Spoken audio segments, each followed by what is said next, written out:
So I mentioned he's a professor here of political science and African studies, where his research focuses on how people organize themselves to transform their communities. And he's taught in tons of places, Mexico, South Africa, Sweden, Tanzania, and Zimbabwe. And today, he's titled his talk, Why You Are Is So Loud That I Cannot Hear What You Are Saying, about kind of the role of the Western researcher in Africa and how the presence of a researcher changes the community there. Is that an apt description? There is, except the title is slightly different, and in this case it matters. It's who you are is so loud. Not why you are, but who you are is so loud. That's actually, I was told initially it was a Tanzanian proverb. I'm not very good on proverbs. But I discovered when I went to look it up that it's a little bit of here, there, and everywhere. So there are lots of people who claim authority for that idea, that is, who you are is so loud I cannot hear what you're saying. I thought what might be useful would be, since now you know that I work on Africa and that I work on particular in education and politics, might be useful to pick out some issues that have arisen in my own research and my own interaction in Africa, and to try to do that in a way that is sufficiently challenging to provoke a useful discussion. Now, as I mentioned to the people who invited me, that I feel a bit awkward in this circumstance, since I have no professional expertise in ethics, and I'm not sure what a discussion of ethics should constitute or how it should be organized. So I take a very simple-minded sort of notion. I have a strong sense of ethics in research, and I take a fairly simple-minded notion out of that. I take an ethical challenge or an ethical dilemma to be a setting where a moral person feels obligated to move in two directions simultaneously, two directions that are generally incompatible. Sometimes there's an organization or an authority that helps to shape that decision, but that's to me an ethical concern, an ethical dilemma. I thought I should also make two introductory comments about doing research in Africa, because they shape my own thinking about ethics and my own thinking about my research. And the first is that field research in Africa, especially when undertaken by expatriates, that is, people who come from outside of the setting where the research is being done, must involve an exchange. And that's so for two reasons. People don't often think of research in that form, but to me it's essential. And that's so, I think, for two reasons. First, Africa, the history of Africa is replete with outsiders who go to Africa and take things away. If I were to go to Tanzania or Uganda or South Africa and somewhere in Africa and collect a whole pile of local masks or artwork or artifacts, put them in my suitcase and go home, everybody would agree that that's robbery or at least abuse of the national patrimony if I didn't pay attention to what are the understandings about how those things should be treated, and if I didn't in some way or other respect the rules for managing those things in Africa. If we understand knowledge as a resource, knowledge as something that has value, understanding as something that has value, then picking it up and walking off with it is pillage. And so for that reason, it seems to me the gathering and manipulating and organizing of knowledge in the settings in which I'm talking about must involve an exchange.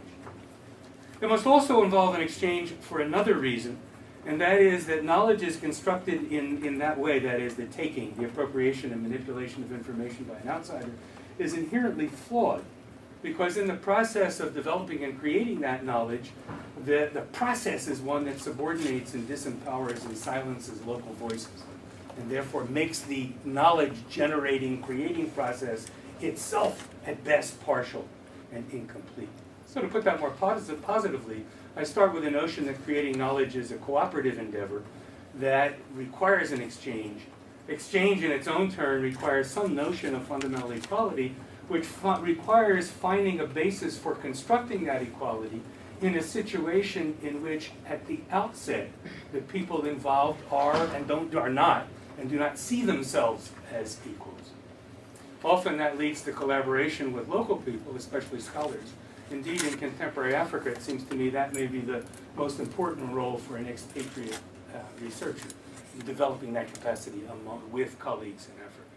So let me offer three examples fairly quickly of what seem to me, or what have arisen in my experience as ethical challenges, and I'll put them on the table and see what you think. Maybe you can give me some advice as I proceed in the work I do. Who you are so loud I cannot hear what you're saying. It's the roar of the researcher. that makes it difficult for people who are in the setting to be able to answer the questions of the researcher because they can't get past who the researcher is. And the first story is a story about research I was doing in northern Tanzania. I was interested in the creation of private secondary schools.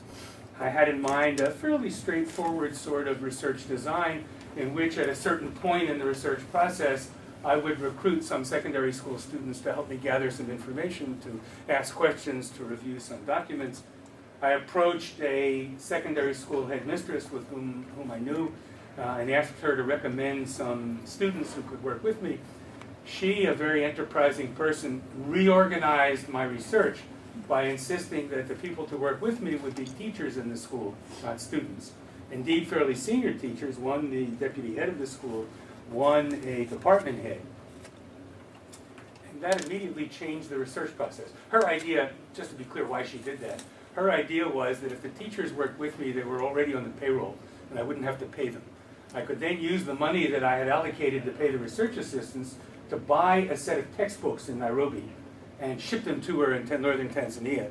And so the school would benefit by having a new set of science textbooks. The teachers would benefit in some way from participating in my research, and the money I had to pay students wouldn't go to pay students, but would go, in fact, to purchasing textbooks. To jump ahead to the end of the story, I did indeed pay the teachers a bit of a bonus, but I also bought a set of textbooks, and the school did, in fact, benefit from the textbooks. But here was the problem. In the immediate moment of that transition, the preparation and orientation of research assistants that I had anticipated, the sorts of workshops where I would gather the research assistants, review the tasks, outline my roles, outline their roles, outline what was to be done and deadlines and so on, no longer made sense when I was dealing with senior teachers who had, on the face of it, far more expertise about these schools than I did, who had far more access to these schools than I did. And so I needed a very different setting for organizing the pre-field discussions, the work that we were having. So I thought, well, okay, we'll get together and we'll talk about the research themes. And it turned out that the who I was a serious problem. In my mind, the people I was working with had extraordinary expertise. In their mind, I was the white guy from overseas who worked at a prestigious university, who had a PhD, who had authorization from the vice president of the country to do this research. That is, the persona that was sitting across or around the table with them got in the way of having any reasonable conversation in which they felt free to articulate their ideas and their thinking, and particularly anything that might in some way or other be at odds with what I thought or with what I knew or with what I could claim to know with all of the prestige of my degrees and university status and so on. Who I was simply far too loud to permit that conversation to take place. So we had to develop a different pattern. And what emerged in the end was something like this. We would begin our sessions with a question that I posed. I was still the beginner, but that was a problem that took much longer to solve. I could have assigned somebody else to start the sessions, but that was still me in authority. And my task was to get a bit out of authority. And so I left for the moment who would start the sessions until a bit later in our work together. But I would start the sessions with what was clearly going to be a troublesome question, like what happens when the headmistress of a school refuses to admit the children of local notables, that is, local big shots, and then what happens? Which was clearly a problem in an area where access to secondary school was a scarce good, and it mattered who got in, and the people who were the big shots in the local community clearly wanted their children to be able to get in. And then I took notes. So I opened the discussion with a question, and then I literally withdrew from the discussion and listened. And as it turned out, as the teachers argued among themselves, they began to develop a framework for what in my terms was the comparative analysis of the development of private education or private school creation and management in that part of Tanzania. They developed a strategy for securing the information that we needed, and as they saw that framework take shape, they began to recognize their own roles in crafting it, which then created openings for me to re-enter the conversation. And that took a while. So there were several sessions in which, although I'm generally a pretty talkative person, although in general I like to be very involved in the discussion, I needed to be literally the note taker.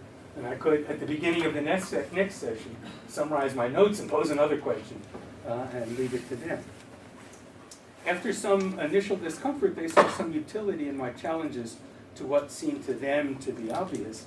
And at that point, we could then begin to think about the complementarity in our roles in the setting. What was it that I could do? Under what circumstances, for example, would the head of a school be more likely to talk to me as an outsider about things that she or he might not want to talk with a teacher from a competing school about? But what other things were there that teachers and and principals would be willing to talk with other teachers about that they would be much more reluctant to talk with an outsider about? And we eventually worked out, I think, what was a pretty productive strategy. The point here is then, to be less deafening, I had to change who I was. I had to change my own way of doing things.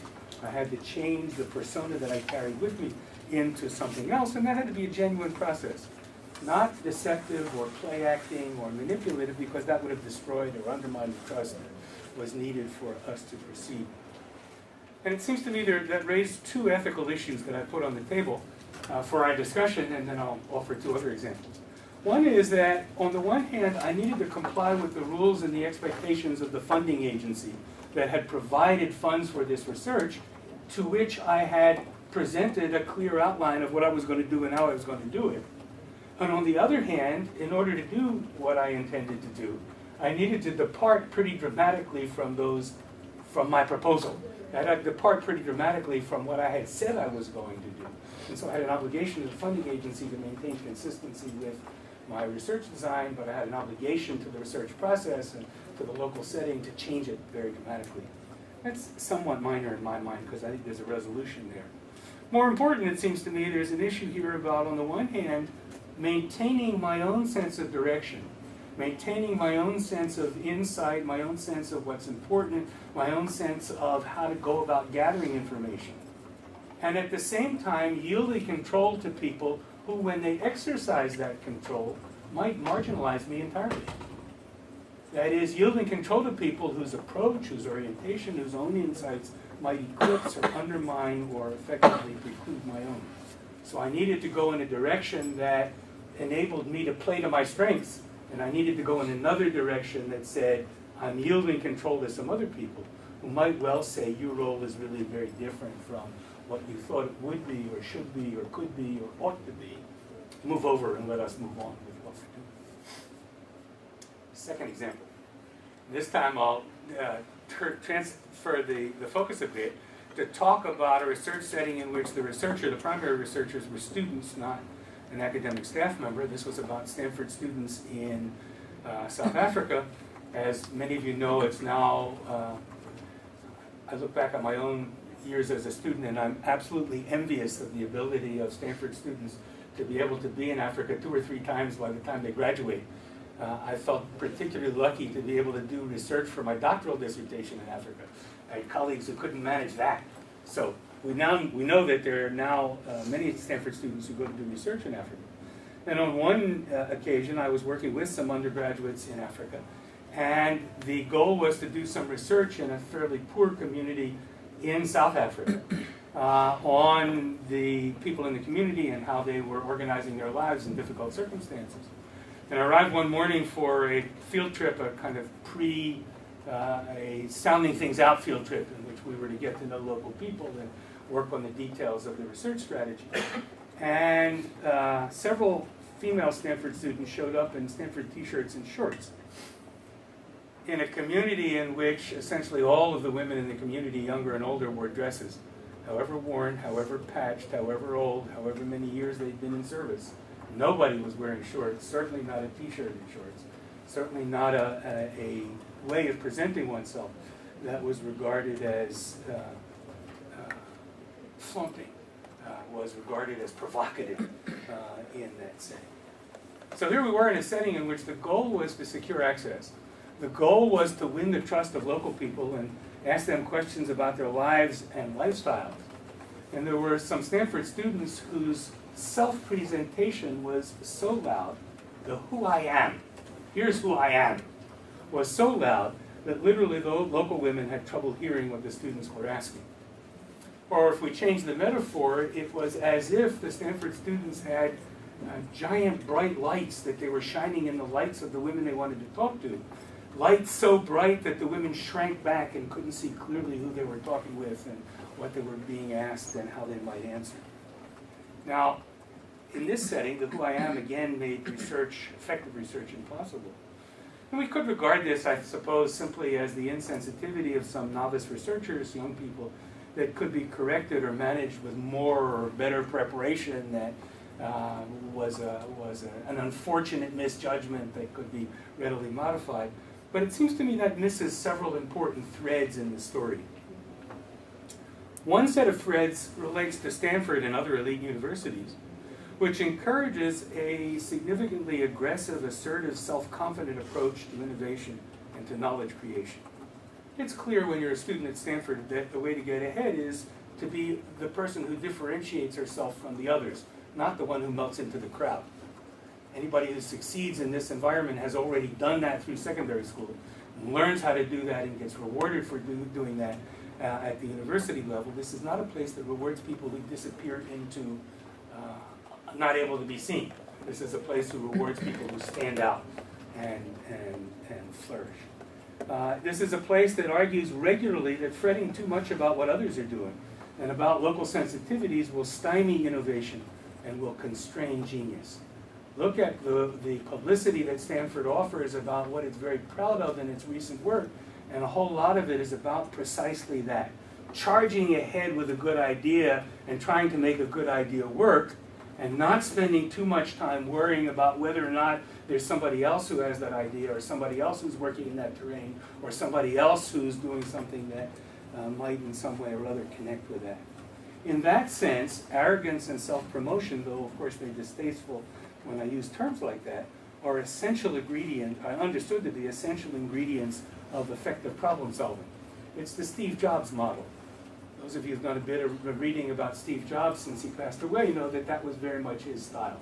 Charge ahead, be assertive, be aggressive, run over other people when necessary, and the world will regard him as a genius who achieved a whole set of things at Apple Computer, was misunderstood, fired, and then brought back again.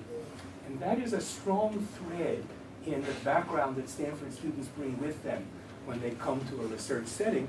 It's a strong thread that has to do with success in this environment, and they bring it with them as part of their baggage. A second thread that gets missed if we treat this as simply an inadequate preparation or inadequate sensitization of a group of students is that in the postmodern world, the narrator is often the story. There is a widespread acceptance of that sense of how one goes about creating stories, creating history. It's the Hunter Thompson School of Journalism. For those who work on Africa, it's Ali Mazrui, the African, Henry Louis Gates Jr., the Black American, both of whom tell the story of Africa through themselves. And so if you read their work or if you watch the videos they create, they are telling the history of Africa through their own personal experiences, their own personal characteristics, their own personal insights. Or if you look at the news on the television, the world is Anderson Cooper. Anderson Cooper is not someone who shrinks back and lets other people's voices come out. He is front and center. He is a part of the story, not an observer of the story or a teller of the story, but a part of the story. So putting that somewhat differently, better preparation, better sensitization in the sense in which I used it earlier of the students would have gotten in the way of their doing, their practicing, their pursuing what enables them to do well in the world. And that's a tension, it seems to me. So the ethical issue here is, on the one hand, maintaining the students' initiative and self-confidence, which is essential to developing their insights and understandings, versus, on the other side, insisting on self-constraint, muting the persona, muting the who I am, in order to secure access and trust that then is necessary to be able to ask the questions that they seek to ask. A second ethical issue, it seems to me, is a tension between, on the one hand, establishing that students are research colleagues by encouraging them, enabling them to take responsibility for their actions and to learn from their mistakes, versus asserting authority and controlling their behavior.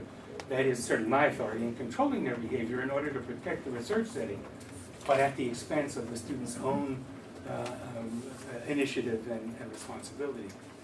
the question here is, where's my responsibility? Is my responsibility to the research and the research process, to the students, to the local community? Now, you could think about this as a kind of a threshold issue. Maybe a little more of this and a little less of that, and we can find some middle ground somewhere. But change the story a bit and make the researchers my colleagues, my academic colleagues, rather than my students. And what we've done is move the threshold where the threshold is. The problem, it seems to me, still rests, the ethical issue. To whom am I responsible in that setting? To whom should I be responsible in that setting? Which of my responsibilities ought to have the highest priority? Third example, and I'll quit and leave us time to talk about them, is to pursue that to whom I'm responsible question in a somewhat different story, also from my own experience. I was on the faculty of an African university. Just to be clear, I'll change the details a bit so I don't embarrass people at the university in telling the story. I was on the faculty of an African university, and during the period I was there, I came to lead a major research project on local politics. So there was a research project that was rooted in the department where I was appointed. The department had responsibility for that project, and over a fairly short period, it seemed ordinary and natural that I play a major role in that, and ultimately the leadership role. I was young, but I was the one with a PhD from a prestigious university. I had a post at a prestigious university. And once again, in the history of Africa, I was the white outsider coming into a setting in which people were less confident of their own ability, less confident of their own expertise in this area. And so I ended up heading a project that probably would not have occurred in the US, but did occur in that setting. When people assessed what was going on all the accounts that mattered, I was doing fairly well. The work was well organized. The things that were supposed to get done got done. The responsibilities were reasonably divided among the people I was working with. People thought that was a reasonable way of doing things. There were shared responsibilities. The resources were allocated efficiently. The accounting was well done. People thought the resource allocation was equitable, fair in that environment. The products of the research were well received, not only by in the immediate response to the reports and so on that we wrote, but in that academic sense of the critical scrutiny of the findings and the interpretation and so on. Both my colleagues in the project and the university authorities were very satisfied with the project and were very appreciative of my role. Indeed, my personnel file included letters of commendation for the role that I played in this. I actually got a bonus in my salary for having taken on this extra responsibility. But it seemed to me, as I worked in that setting, that there were two pretty important problems. First, I was gaining enormous research experience and expertise. That's a good thing. And then I was going to take most of that with me when I left. And that's a bad thing. And second, further development of the research strategy, this was research on local politics, required a longer-term engagement with the local communities, with the local political constituencies, and a longer-term engagement with the African university where I was based, which meant that it needed to be managed by somebody who was going to stay there. It needed to be managed not by somebody who was about to leave in a year, but somebody who would have a much longer role in both the research side and on the university side. So my work achieved a good deal, I think, in that setting. But precisely because it did so, the who I am, the ascribed authority that I brought with me, white guy degree, prestigious university, and my accomplishments in the research, had effectively become an obstacle to the longer-term success of the project, had become an obstacle to an integration of a research ethos into the ongoing daily life of the department in which I was working, had become an obstacle to the recognition by university authorities that they ought to continue to allocate resources to this sort of research, to this departmental base for research resources that would be important over a much longer term. And the ethical issues here seem to me to be several. One is that I could carry on the work, that is one direction that I could follow, would be to carry on the good work and keep doing what everybody seemed to think was a good job. At the risk that there would be that failure to internalize, failure to institutionalize over the longer term. On the other hand, I could insist on reorganizing authority and responsibility for the research to reduce its dependence on an outsider. And in practice, the only way to do that was to leave. So in practical terms, the first course of action meant extend my contract. The second course of action meant terminate my contract, because there seemed to be no other way to transfer authority in that setting to someone else. And note that the effective outsider role itself is really problematic because it reinforces the stereotype for many people, including the younger people involved in the research project, that people within the African setting who were a bit more, had less self-confidence about their own role in the setting, needed to depend on some outsider to come and tell them what they should be doing and how to do it. A second ethical question is a much more personal one. On the one hand, I could attend to my own career, what was going to benefit my career, which could in some sense ultimately benefit Africa as well, if I continue to work on Africa and return to universities in the same way. But the immediate benefit was what was going to get me tenure and promotion and all of that. Or I could put the priority on the other side to the development of a university, that is, development of the university and institutions and its local capacities, at potentially some cost to my own career. To put that somewhat differently, I could assign the highest priority to the quality of research and to developing a model of outstanding research, and thereby assigning a lower priority to what's usually termed the capacity development part of the story. Or I could, on the other hand, assign the highest priority to developing local capacities, to assuring that the project got institutionalized within the university, and assigning lower priority to the research itself. So in that way of looking at it, am I responsible to the research? Am I responsible to the institution? When they are in tension, how do I reconcile that? To whom is the researcher responsible? To whom should the researcher be responsible in that setting? Now, I came with another 4 or 5 stories, but I thought I should stop here and let you talk a bit about the 3 that are on the table. Thank you.